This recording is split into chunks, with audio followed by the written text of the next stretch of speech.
శ్రీ గురుభ్యో నమ. గురు బ్రహ్మ గురు విష్ణు గురుదేవ మహేశ్వర గురు సాక్షాత్ పరబ్రహ్మ తస్మై శ్రీ గురవే నమ. సదాశివసమారంభం వ్యాసశంకర మధ్యమం అస్మదాచార్య పర్యంతం వందే గురు పరాం. శ్రీ గురుభ్యో నమ. గణాధిపతి కృష్ణం వందే జగద్గురుం. వచన భాగవత పారాయణం ఎపిసోడ్ 26 చెప్పుకోవాలి. 25లో ఏం చెప్పుకున్నామంటే 6వ అధ్యాయం అంటే ఏం చెప్పుకున్నామంటే అతడు సకల పురుషార్థమును సాధించను. అన్ని సిద్ధులు ఆయనకు వశమైనప్పటికీ ఆయన మనసులో వాటికి ఏమాత్రము ఆదరం లేకుండాను. అది వృషభదేవుడి గురించి చెప్పొచ్చినప్పటికీ ఇప్పుడు 6వ అధ్యాయం, ఇప్పుడు 26 ఎపిసోడ్ కంటిన్యూ చేస్తున్నాం. 6వ అధ్యాయం వృషభదేవుడు తనువును చాలించుటాను. పరీక్షను మహారాజు పలికిన మహాత్మా సుఖమహాయోగి యోగరూపమైన వాయువుతో ప్రజ్వలితమైన జ్ఞానాగ్ని ద్వారా రాగద్వేషాది కర్మజీ బీజములు నేను దగ్ధములగును.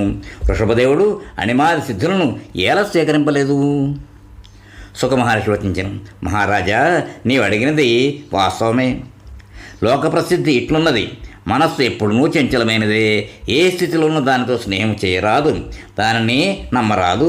మహర్షులు తాము చిరకాల తపస్సు ద్వారా ఆర్జించిన వైభవమును దైవానుగ్రహ ఫలమును మనస్సును నమ్ముట వలన కోల్పోయేది. కామ క్రోధ లోభ మోహ మద మాత్సర్యములు భయ శోకములు అట్లే కర్మబంధములు ఏర్పడటకు మనస్సే కారణము. అందువలన బుద్ధిమంతుడు ఇట్టి మనస్సును ఎన్నడూను విశ్వసింపడు. వృషభదేవుడు లింగదేహాభిమానము నుండి ముక్తుడై అప్రయత్నముగానే అతడు కొంకణ వెంకటాచలము కుటకాచలము దక్షిణ కర్ణాటక దేశములందు సంచరింపసాగను. కుటకాచలమున గల ఉపవనములందు నోటియందు రాతిముక్కనుంచుకొని జుట్టు విరబోసుకుని పిచ్చివాని వలె నగ్నముగా సంచరించుతుండెను. ఇంతలో అతివేగముగా వీచుతున్న గాలుల ధాటికి అతడి వెదుళ్ళు గట్టిగా రాచుకున్నట్టే అందుండి వెలువడిన దావాగ్ని జ్వాలలు వనమును పూర్తిగా దగ్ధమర్చను.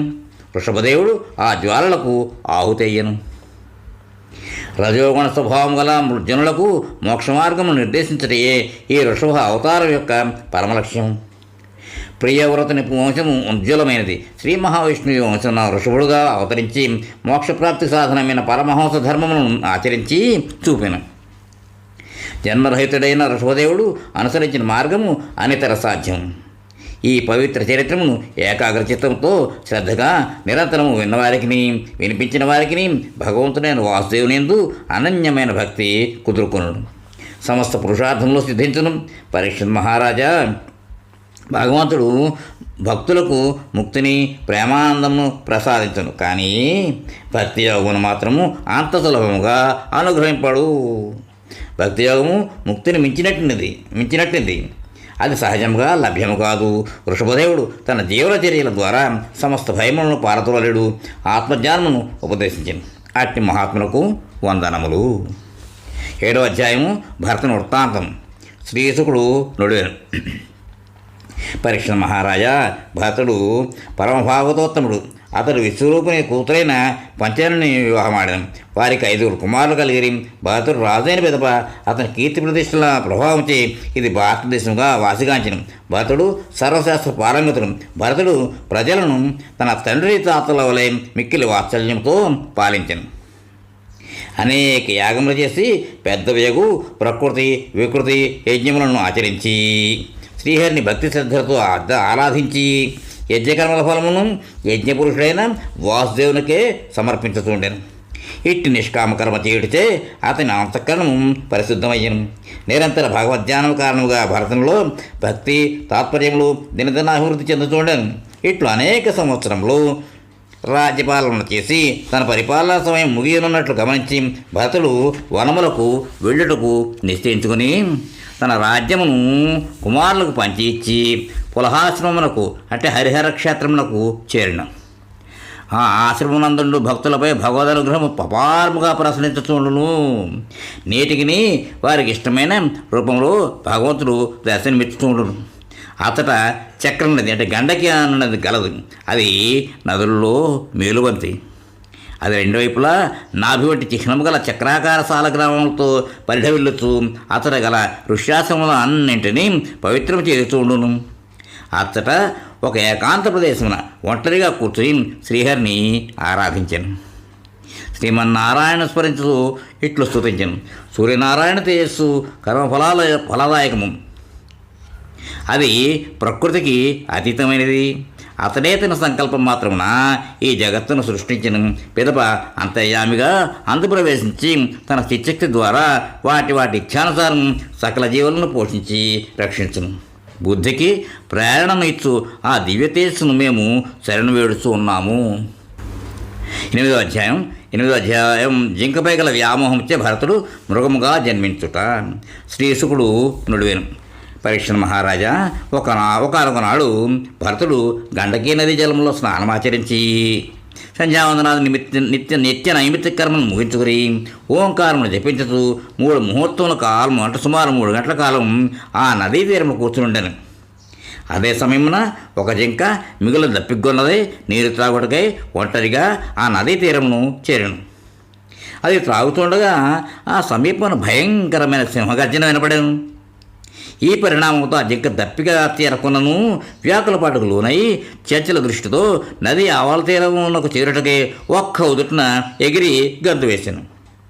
చూలుతోనున్న జింక గర్భమునందున జింక పిల్ల జారి నీటి ప్రవాహంలో పడిపోయాను. ఆ జింక ఒక కొండ గుహలో పడి మృతి చెందాను.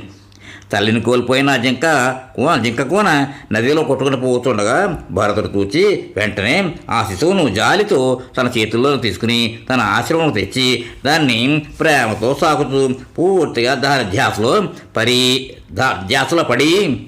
భగవత్ సేవాధిక కృత్యములు అన్నిటికీ స్వస్తి చెప్పాను. క్రమక్రమముగా ఆ జింక పిల్లలపై మమకారము ప్రారంధోచముననే పెరిగి తన ఆత్మూలతనే విస్మరించను. ఇంతలో ఎలుక కలుగులో ప్రవేశించినట్లు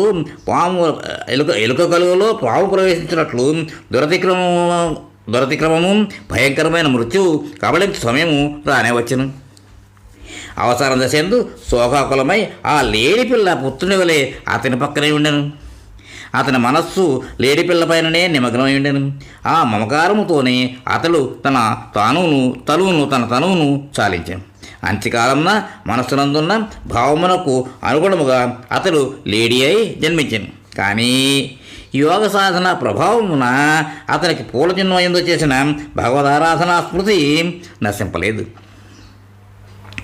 ఆ లేడి జన్మేందు కూడా పూర్వజన్మలో తాను నడిచిన భగవదారాధన మహత్యము చేత తనకు లేడి జన్మ ప్రాప్తించగల కారణము తెలియవచ్చును. అందువలన అతను మిక్కిలి పశ్చాత్తాపడుతూ ఇట్లా అనుకొనసాగాను. నేను క్రితం జన్మలో వాసుదేవుని యందే నా మనసు నిలిపి జన్మను సార్థకమర్చుకుంటుని, కానీ ఒక లేడి పిల్ల యందలి మమకారంతో లక్ష్యం నుండి జారిపోయి తిని. ఇట్టి వైరాగ్యభావం కలిగి భరతుడు మృగముగా ఉన్నను శరీరముతో తన తల్లిని విడిచి కాలంజరాను పైరుగల పర్వతము నుండి పులహ ఋషుల ఆశ్రమమునకు చేరాను. అది సాగ్రామ తీర్థము అను దైవక్షేత్రముగా ప్రసిద్ధి వహించినది. అతడు కూడా మృత్యు కొరకై నిరీక్షిస్తూ ఉండను. మరలా జీవితంపై ఆసక్తి కలుగునేమో అని భయపడుతూ మృగత్వమును ప్రార్థింపజేసిన ప్రారంధ కర్మ క్షయమునకు ఎదురు చూస్తూ చివరకు గండకీ నదీ జలములో మునిగి తన మృగ శరీరమును త్యజించెను. 9వ అధ్యాయం భరతుడు బ్రాహ్మణ వంశంలో జన్మించుట. శ్రీశుకుడు నుడివెను. పరీక్షణ మహారాజా, అంగిరస గోత్రం వారిలో ఒక బ్రాహ్మణోత్తముడు గలడు. అతడు తపస్సంపన్నుడు, వేదము అధ్యాపనము ఉనర్చినవాడు, అతిథి అభ్యాగతం ఆదరించిన మహాత్ముడు, దైవికంగా ఆరోహించిన దానితో తృప్తిపడేవాడు, వినయ శోభితుడు, ఇతరుల గుణములలో దోషములను పట్టనివాడు, జ్ఞానయోగ సాధకుడు, భక్తియోగమును ఆశ్రయించి బ్రహ్మానందమును పొందినవాడు. ఆయనకు పెద్ద భార్యందు 9 మంది, చిన్న భార్యందు కవలలు, ఒక పుత్రుడు ఒక పుత్రిగా కలిగిరి. ఆ కవలలో పుత్రుడుగా భరతుడు జన్మించను. అతని గురించి మహాపురుషులు ఇదియే అతని చివరి జన్మయని భావించిరి. అతనికి భగవదనుగ్రహం వలన పూర్వజన్మ స్మృతులు మిగిలి ఉండెను.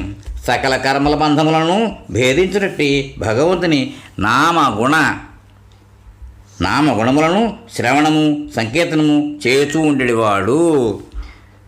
ఇక్కడ 2వ రోజు పారాయణం సమాప్తం అయింది. ఇక్కడితో ఎపిసోడ్కి విరామం ఇద్దాం, తర్వాత కంటిన్యూ చేద్దాం. స్వస్తి.